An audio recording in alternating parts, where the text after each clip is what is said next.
చాలా మంది మస్జిదులకు స్త్రీలను దూరం పెట్టేశారు. చాలా మంది ముస్లింలు స్త్రీలు మస్జిద్కు రాకూడదు అన్నటువంటి ఆంక్షలు పెడుతున్నారు. స్త్రీలు మస్జిద్కు వస్తే ఫిత్నాలు ఏర్పడిపోతాయంట, ఉపద్రవాలు చెలరేగుతాయంట.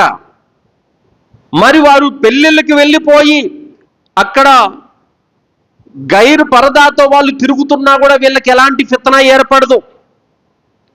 బజార్లకు షాపింగులకి ఇంకా ఎక్కడెక్కడో తిరిగినప్పుడు ఫిత్నాలు ఏర్పడవు. మజీదుకు జ్ఞానం పొందే ఉద్దేశంతో స్త్రీలు వస్తే ఫిత్న ఏర్పడుతుందంట. వీళ్ళ అజ్ఞానము ఎంతవరకు ఉందో చూడండి. అందుకోసం ఈరోజు స్త్రీలు జ్ఞానం విషయంలో వెనకబడి ఉన్నారు. కనీసం ఆమెకు ఉజు యొక్క ఆర్కానులు తెలియదు, గుస్సుల్ యొక్క ఆర్కానులు తెలియదు, నమాజ్ యొక్క ఆర్కానులు తెలియదు, కనీసం 4 దువాలు కూడా రావు, 4 సూరాలు కూడా రావు, ఆమె ఖురాన్ కూడా చదవదు. భర్త నమాజ్కి వెళ్తున్నాడు చాలు, ఇంట్లో ఆడవాళ్ళకి అవసరం లేదు అన్నట్టుగా కొందరు ముస్లింల యొక్క అభిప్రాయం ఉంది.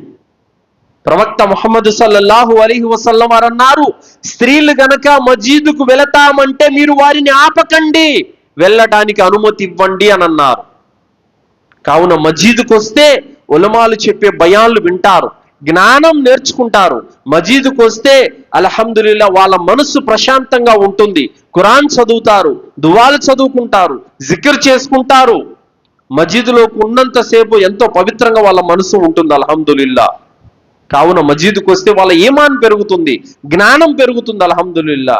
కానీ మజీదుకు రాకూడదు అన్నటువంటి ఆంక్షలు ఎలాంటివంటే, పూర్వకాలంలో యహూదీలు మిగతా వర్గాల వాళ్ళు ఉండేవాళ్ళు ఆలయాల బయట నిలబెట్టేసేవాళ్ళు, కనీసం వారిని ఆలయాల్లో కూడా రానివ్వకుండా.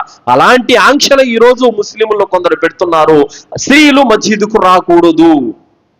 ప్రవక్త ముహమ్మద్ సల్లల్లాహు అలైహి వసల్లం వారి కాలంలో మస్జిదే నబవీలో పురుషులు ముందు భాగాన ఉంటే స్త్రీలు వెనక భాగంలో ఉండేవారు, పరదా ఉండేది. ఆ విధంగా జుమ్మా నమాజుకు 5 పూటల నమాజు కూడా స్త్రీలు మస్జిద్కు వచ్చేటటువంటి వాళ్ళు.